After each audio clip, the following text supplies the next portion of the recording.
저는 과천에 사는 50대 초반의 여성이에요. 저는 딱 30에 결혼을 해서 남편과 3년 동안 말 그대로 오순도순 즐겁게 살다가 갑자기 남편이 가버린 바람에 거의 20여 년을 남편을 마음에 두고 그리워하며 살고 있어요. 그렇다고 제가 항상 슬퍼하거나 눈물바람으로 사는 건 아니에요. 남편과의 사이에서 둔 딸아이와 다른 가족들 덕에 늘 따뜻함을 느끼며 행복하게 살고 있죠. 저에게 복이라면 가족 간의 불화가 거의 없다는 거 아닌가 싶어요. 남편 살아있을 때도 그랬고요.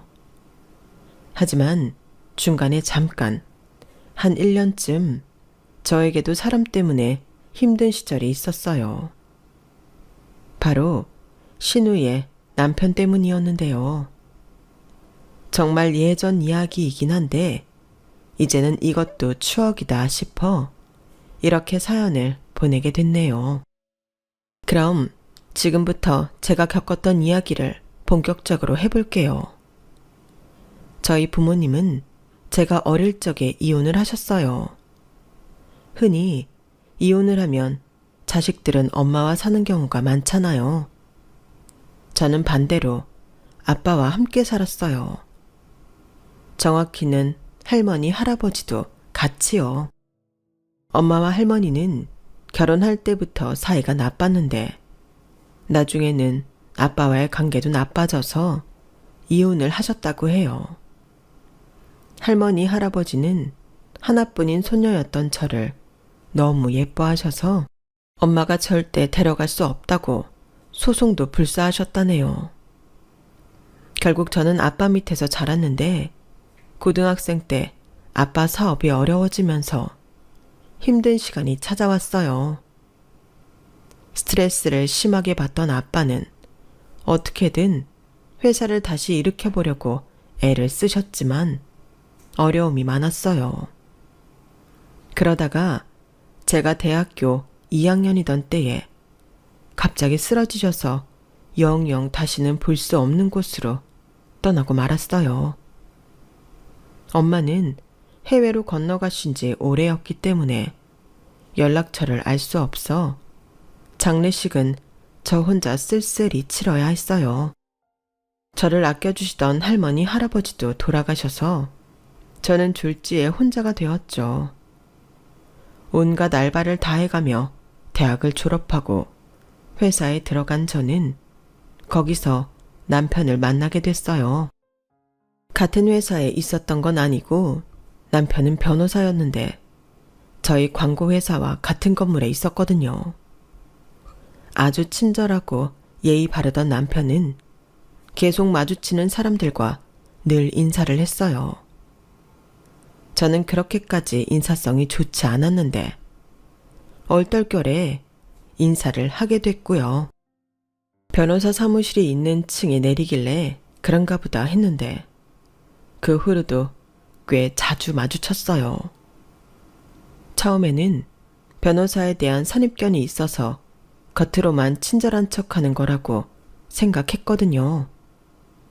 그런데 언젠가 회사에서 꽤 떨어진 골목길에서 남편이 폐지 줍는 할머니를 도와 리어카를 끌어주는 걸 보고 꽤 감동받았네요. 자기 양복이 다 구겨지고 더러워지는 걸 아랑곳하지 않고 할머니를 끝까지 도와줬는데요. 가만 보니까 근방에 있는 어르신이며 가게에서 일하는 사람들한테도 다정하게 인사를 건네고 소소한 사는 이야기를 하는 거 아니겠어요? 저는 제가 너무 드라마나 영화에 나오는 변호사 이미지만 보고 사람을 판단해버렸구나 하고 반성했네요. 그런 사람이었으니 저하고 사귀고 결혼도 했던 것 같아요. 계산적이고 차가운 사람이었다면 변호사이니 더 배경 좋고 돈 많은 여자 찾았을 거라 생각해요. 아무튼 저희는 서로에게 인간적으로 끌렸고 3년 정도 사귀었어요. 저와 남편은 어느새 결혼이 기정사실화된 커플이었고요. 그러던 어느 날 남편은 저한테 자기 여동생을 소개시켜줬어요. 고등학생인 여동생은 남편하고 10살이나 차이가 났어요.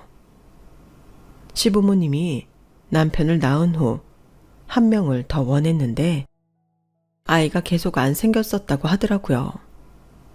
저에게는 둘도 없는 신우이니 이제부터 신우라고 부를게요.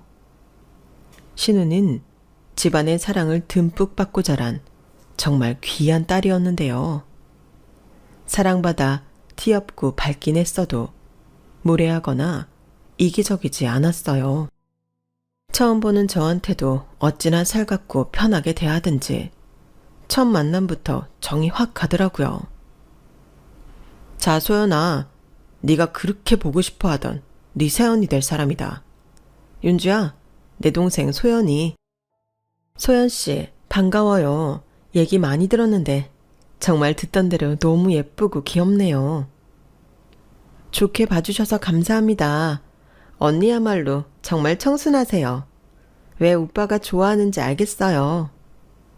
신우는 저를 정말 잘 따랐는데 어릴 적 어머니가 돌아가셔서 나이 많은 여자만 보면 그렇게 정을 주고는 했다더군요. 저는 그런 신우가 안쓰럽고 너무 귀여워서 더 잘해주고 싶었어요. 결혼 전부터 저와 신우는 나이를 뛰어넘어 정말 절친이 되어버렸죠.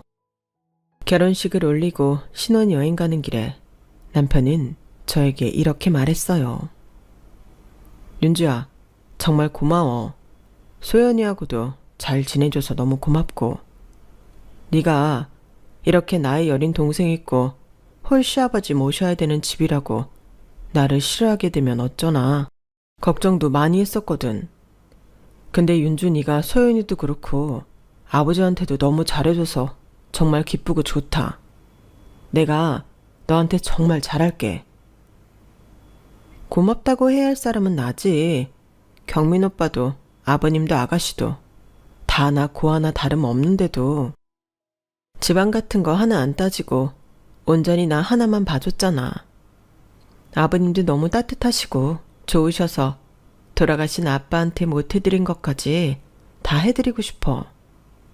나도 오빠한테 더 잘할게. 앞으로도 잘 부탁해. 그렇게 결혼을 하고 저는 한창 뒷바라지가 필요한 신우를 위해서 시댁에서 함께 살기로 했어요. 물론 이 결정은 제가 했고요.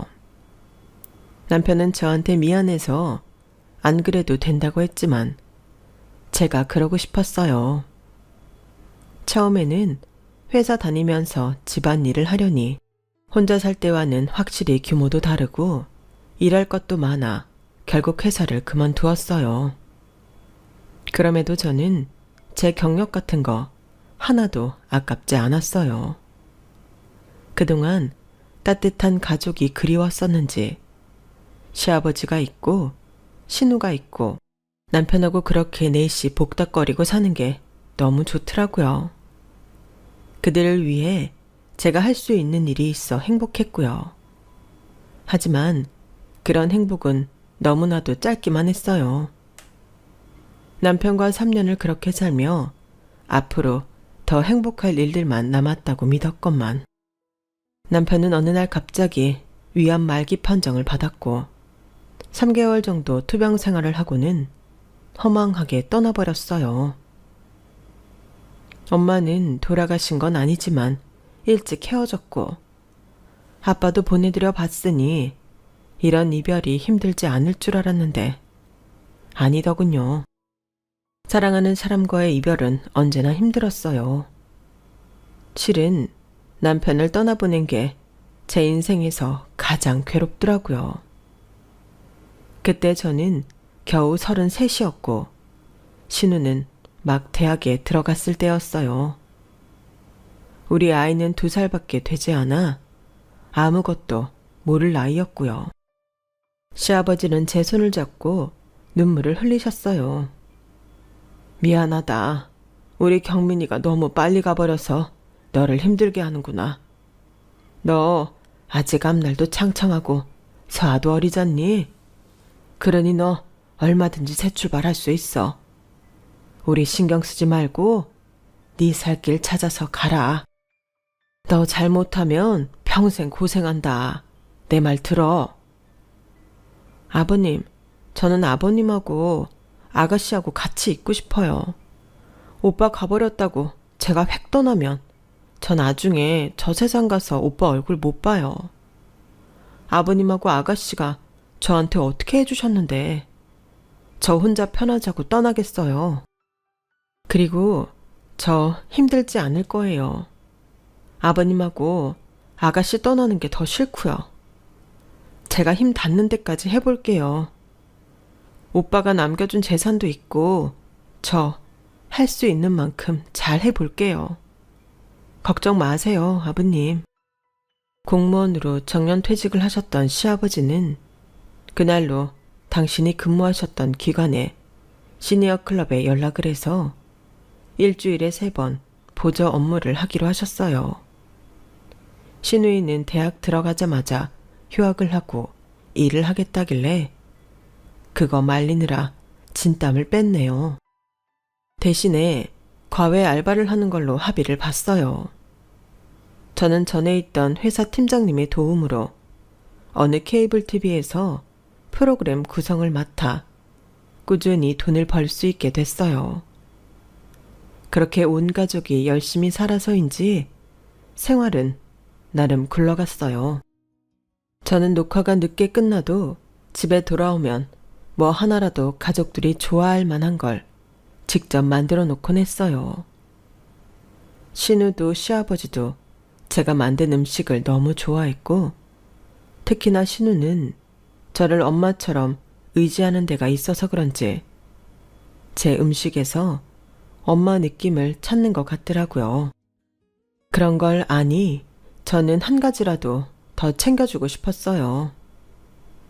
신우가 대학교 4학년이 됐을 때는 과외 아르바이트도 하지 말라고 하고 정말 엄마처럼 용돈도 시아버지 몰래 더 주고 가끔 밖에서 만나 맛있는 것도 사주고 옷이나 화장품도 사줬네요.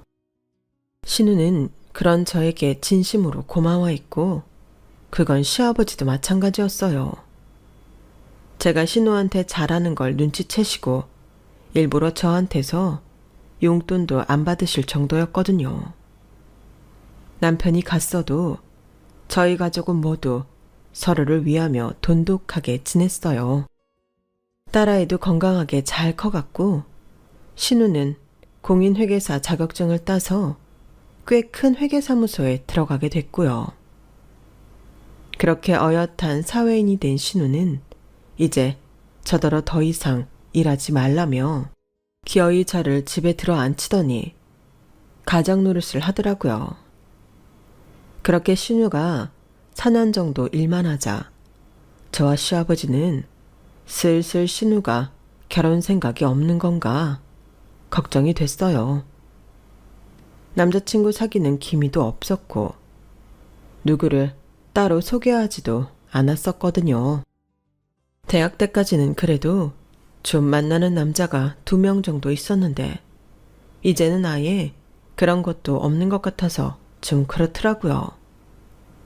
저와 시아버지가 신우 선이라도 보게 해야겠다며 걱정하던 즈음에 저는 뜻밖의 만남을 갖게 됐어요.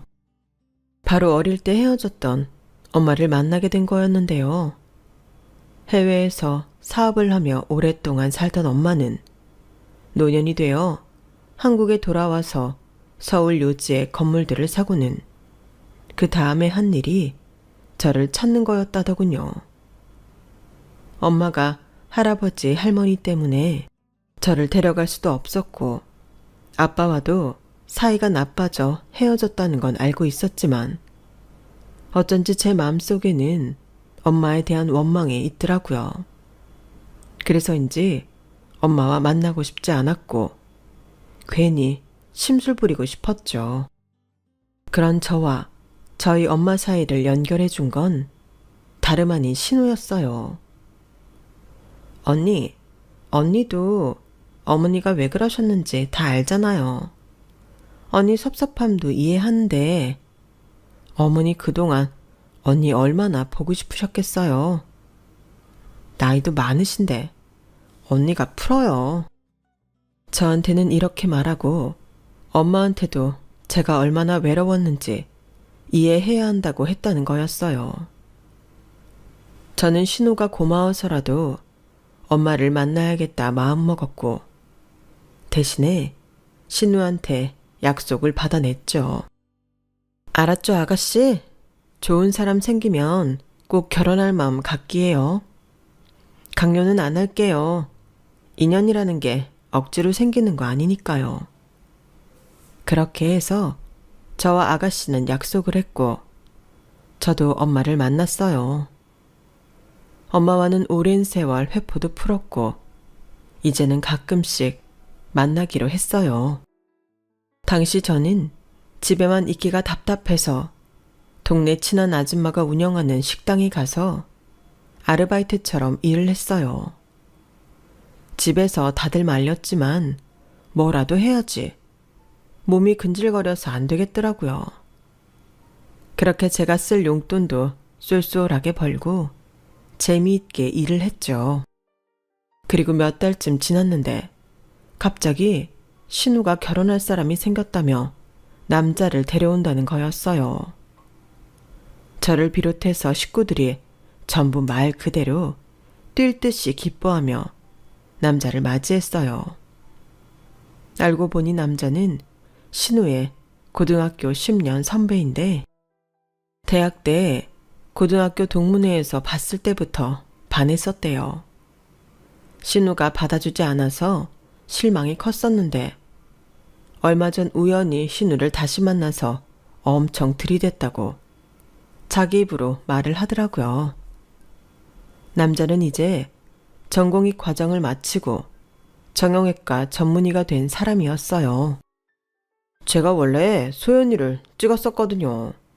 그런데 제 마음 한 번도 안 받아줬는데 이렇게 커서 다시 만난 걸 보니 이건 뭐 빼박이다 싶더라고요. 넘어올 때까지 찍어보자 했죠. 어째 말하는 게 저렴하고 사람이 가벼워 보였지만 신우가 좋다는 사람이니 저희 가족도 다 반가워했어요. 나중에 신우한테 물어보니 이렇게 말하더군요. 계속 나 좋다고 따라다니니까 다시 나한테 이렇게 해줄 사람 만날 수 있을까 싶더라고요. 그래서 결혼하자고 하길래 그러자고 했어요. 이게 맞나 모르겠지만요. 그때 신우한테 조금이라도 마음에 걸리는 게 있으면 다시 생각해 보라고 했어야 했는데 그러지 않았던 게 얼마나 후회되는지 모르겠네요. 아무튼 신우는 그 남자와 결혼을 해서 저희 집 근처에서 신혼살림을 시작했어요. 신우가 그러자고 했다는데 남자는 처음에는 싫어하는 기색을 보이다가 3년만 여기서 살고 이사가는 조건으로 합의를 했다고 하더라고요. 신우는 갑자기 저희와 떨어지는 게 영 마음이 안 좋았던 모양이더라고요. 저는 제가 나갔던 식당이 문을 닫고 대신 뷔페 사업을 한다며 저더러 같이 해보지 않겠냐고 해서 고민하고 있었어요. 그런 제게 시아버지가 해보고 싶으면 마음껏 해보라고 하시더라고요. 네, 보니까 서엄마 하고는 싶은데 혹시 실패할까봐 걱정인 것 같다. 그런 염려 마라. 우리 먹고 살 걱정 있는 거 아니잖냐. 그 정도 실패해도 메꿀 수 있으니 해보고 싶은 거 한번 해봐. 사람이 자기 일 하는데 나이가 어딨냐. 오히려 네 나이면 한참 뭐 해볼 때 아니겠어. 저는 시아버지 응원에 의지해서 출장 뷔페 일을 하게 됐어요. 친정 엄마도 열심히 해보라며 좋게 봐주셨고요. 그러다 보니 바빠져서 신우와 신우 남편을 챙기기 힘들었네요. 신우 남편과도 제대로 얼굴 볼 일이 없었고요. 그렇게 6개월쯤 지나서 어느 사무실 개업식에 출장 뷔페를 가게 됐거든요. 저는 현장에서 지휘하는 역할이라 직원들과 함께 나가서 이것저것 챙겼어요. 그런데 제가 간 그 건물에 신우 남편이 페이닥터로 있는 병원이 있었던 거였어요. 하필 신우 남편은 제가 뷔페에서 나오는 음식물 쓰레기를 분리수거해서 양손에 들고 버리는 장면을 봤는데요. 그때 신우 남편의 눈빛을 잊을 수가 없네요.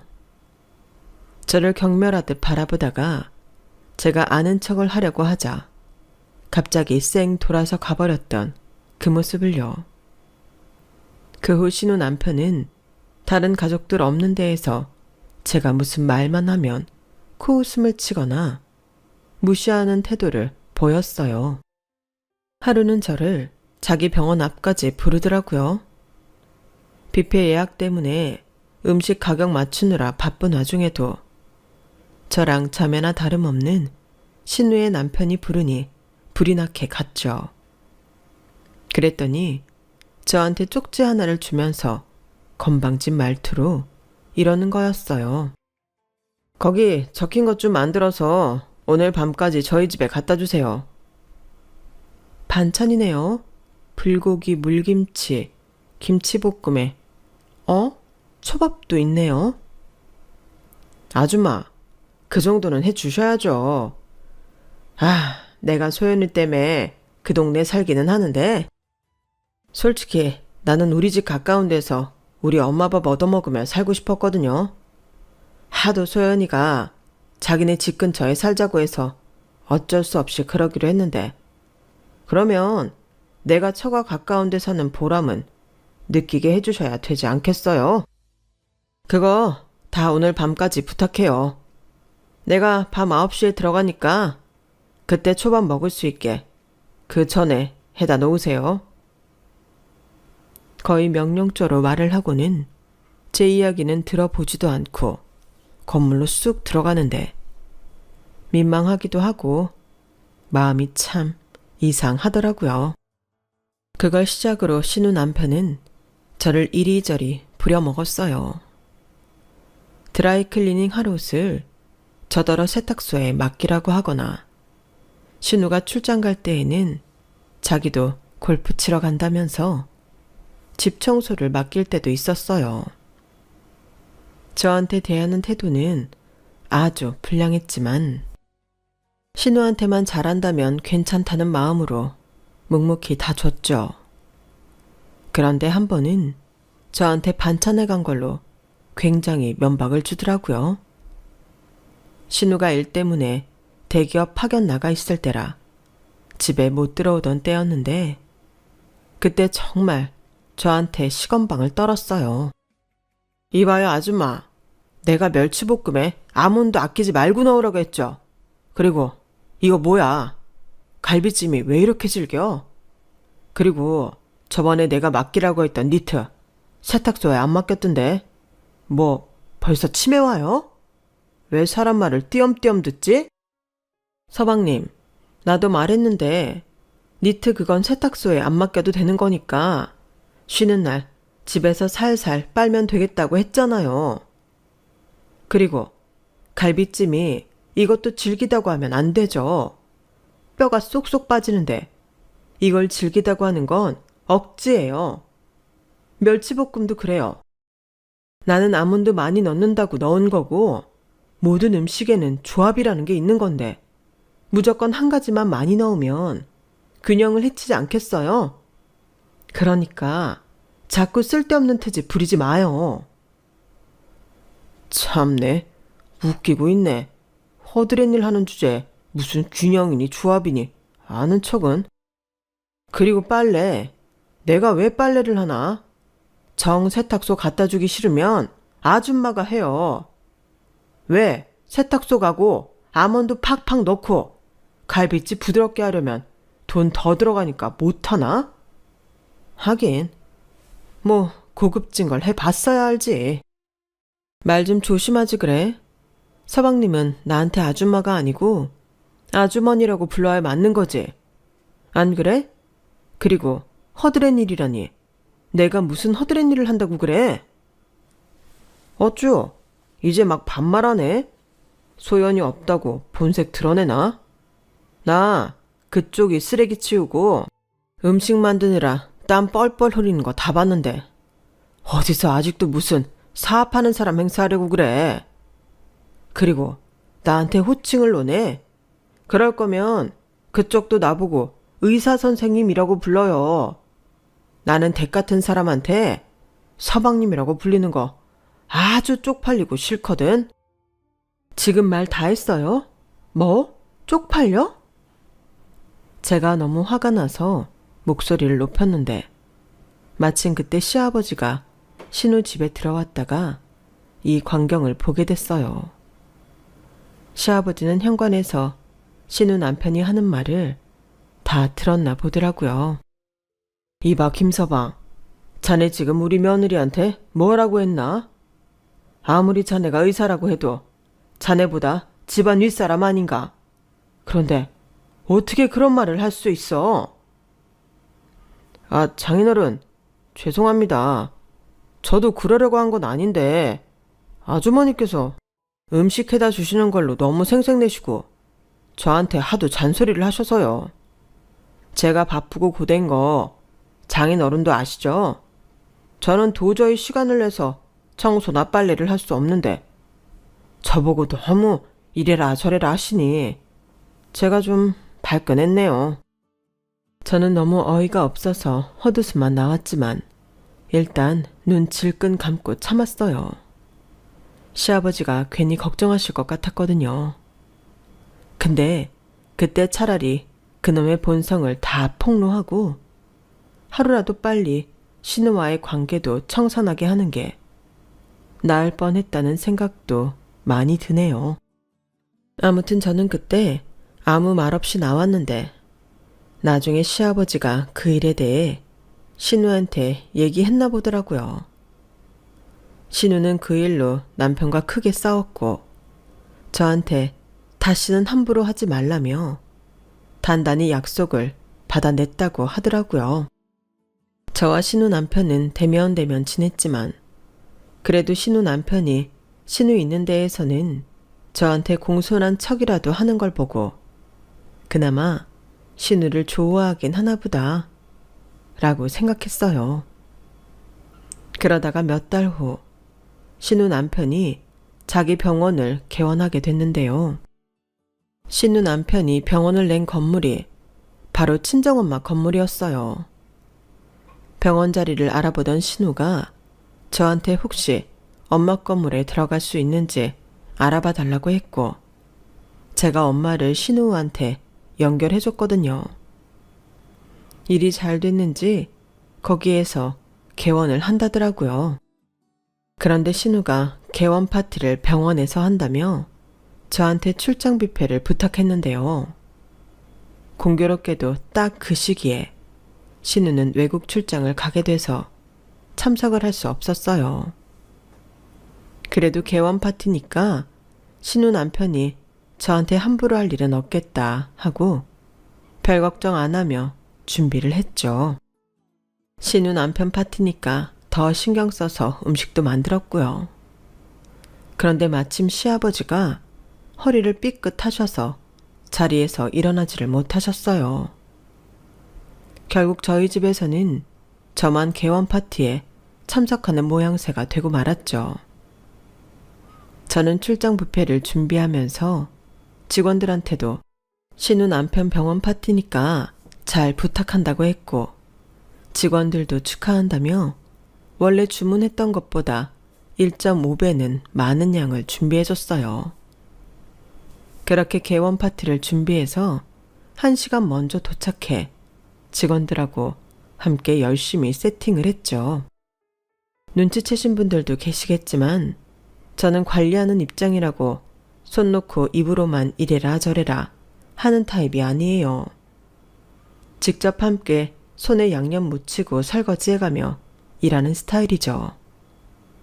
제가 준비를 다 해놓을 즈음에 엄마가 60세쯤 되어 보이는 여자분하고 함께 들어오시더라고요. 내가 이 교수님한테 허리수술 받고 나왔는데 마침 네 신우남편 전공의 때 지도교수였다지 뭐니? 어떻게 이런 인연이 다 있니? 그래서 오늘 개원 파티 한다는 말에 잠깐 들르시라고 했더니 이렇게 오셨어. 안녕하세요. 처음 뵙겠습니다. 저의 어머니 잘 부탁드려요. 원 별 말씀을요. 저랑은 자주 안 보시는 게 좋아요. 저랑 자꾸 보고 친해지면 아프다는 뜻이잖아요. 그나저나 따님이 참 곱네요. 어머니 많이 닮았어요. 그렇게 얘기하고 있는데 신우 남편도 오고 신우 남편 손님들이 점차 들어오기 시작했어요. 제가 교수님하고 이야기하고 있는 걸 본 신우 남편은 얼굴이 사색이 되더니 저를 잠깐 보자고 하더군요. 그러더니 사람들 눈치를 보며 다짜고짜 저를 병원 밖으로 밀어내는 거 아니겠어요? 아니 왜 이래요? 이게 뭐 하는 짓이에요? 뭐 하는 짓이라니? 그쪽이야말로 지금 뭐 하자는 거예요? 댁이 뭔데 교수님하고 당당하게 이야기를 합니까? 댁 같은 사람은 저기서 말 섞을 급이 안 돼요. 어떻게 이렇게 자기 분수를 모를 수가 있지? 그리고 누가 알아보기라도 하면 어쩌려고 오늘도 나와요. 대충 차렸으면 눈치 봐서 얼른 빠져야지.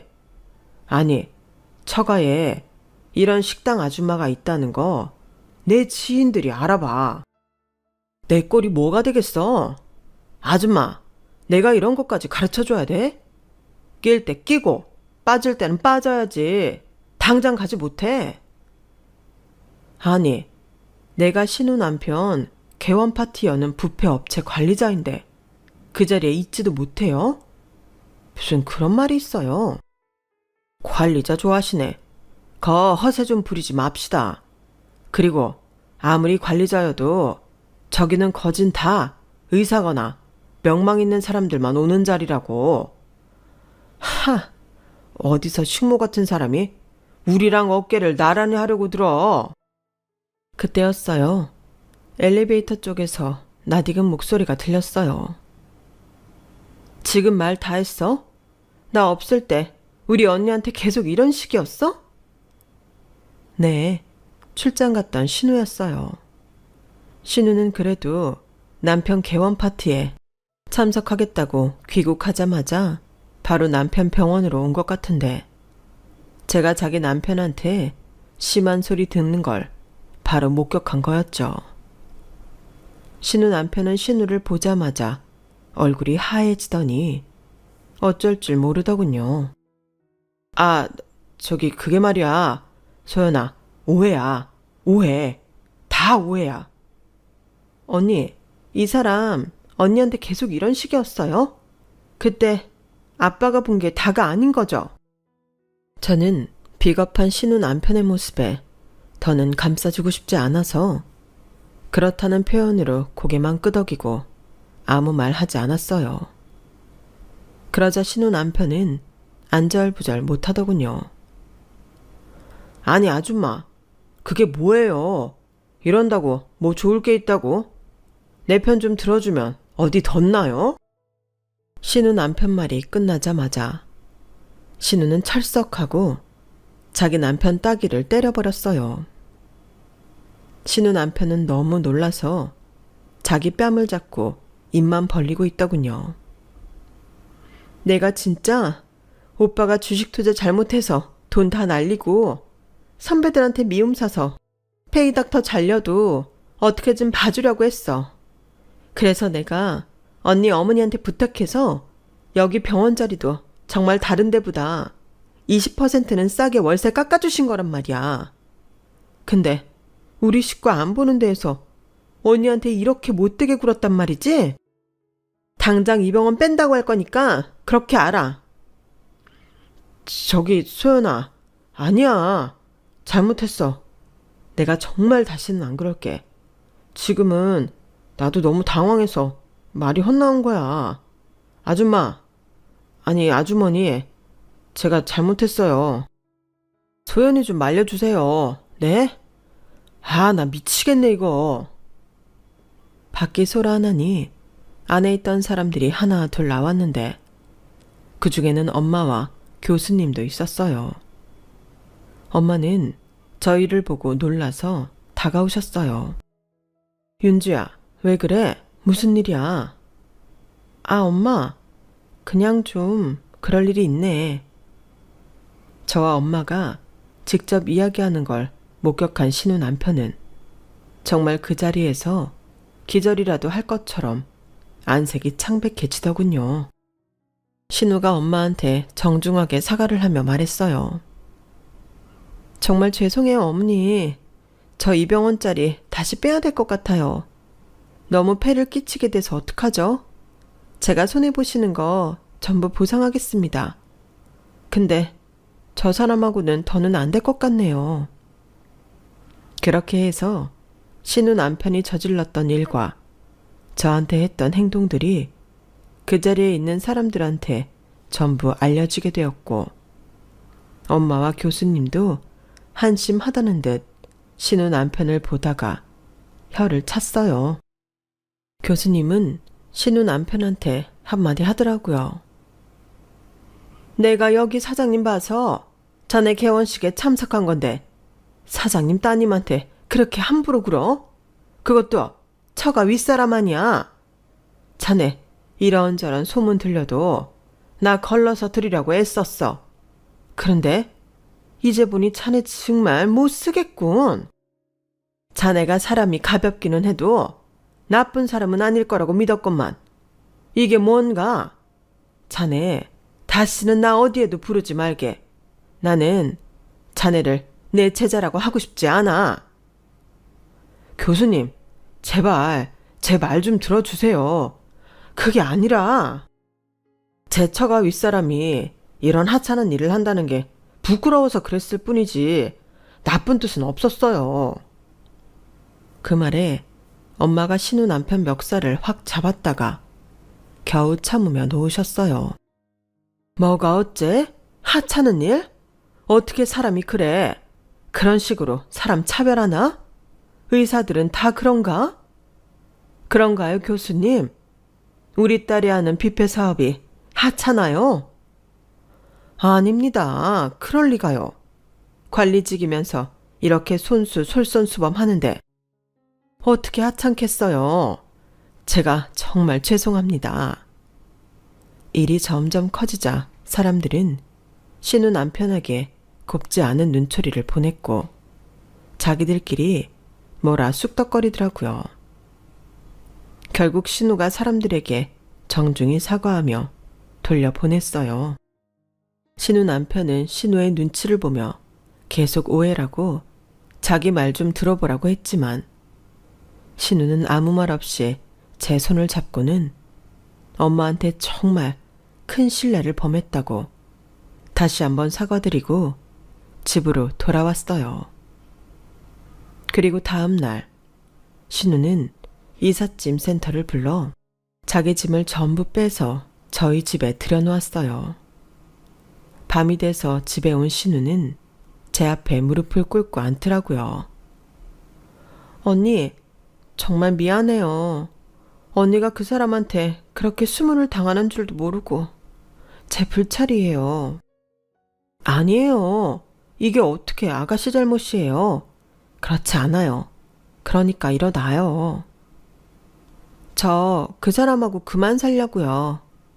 돈 가지고 사고치고 같이 일하는 의사들한테 일 잘못했다고 항의 들어와도 저 다 받아주고 살려고 했어요. 솔직히 생각보다 성격도 안 맞아서 힘들었지만 한번 선택한 사람이니 끝까지 잘해보고 싶었는데 더는 안 될 것 같아요. 저렇게 기본도 안 된 사람이라는 거 진작 알아봤어야 했어요. 그래도 아가씨, 헤어지면 이혼이라는 건데 괜찮아요? 너무 힘들지 않겠어요? 같이 사는 내내 내적 갈등이 심했어요.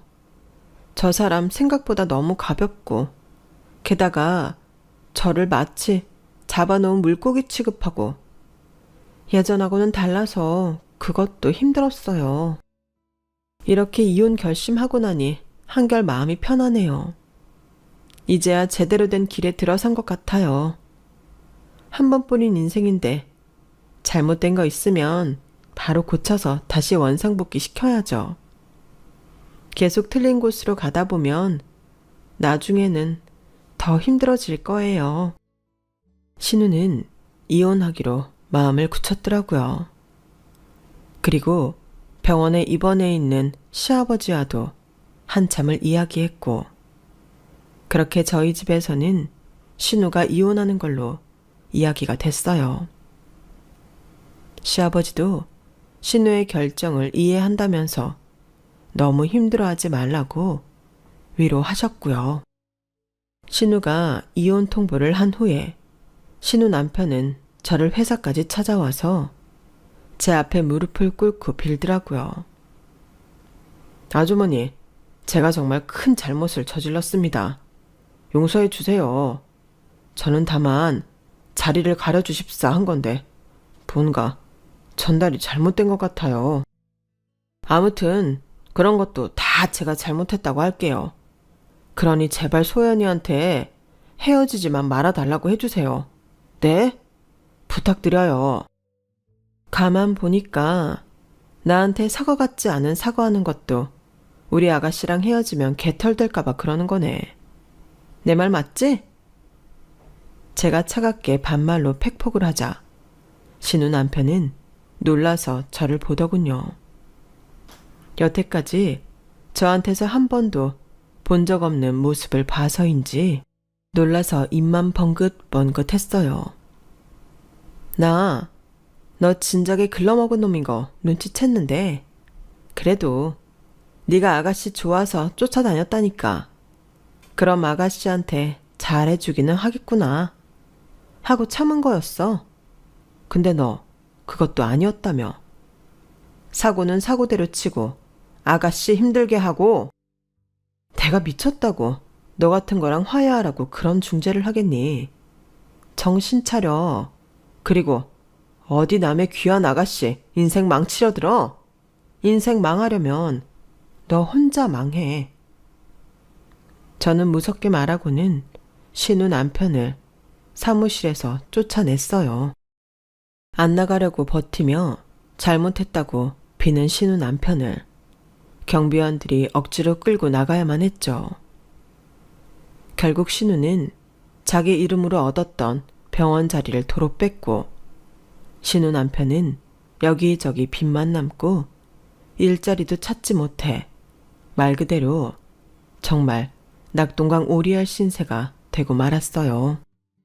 신우 남편은 교수님한테까지 찍혀서 어디에서도 도움을 받지 못하게 됐다고 하더라고요.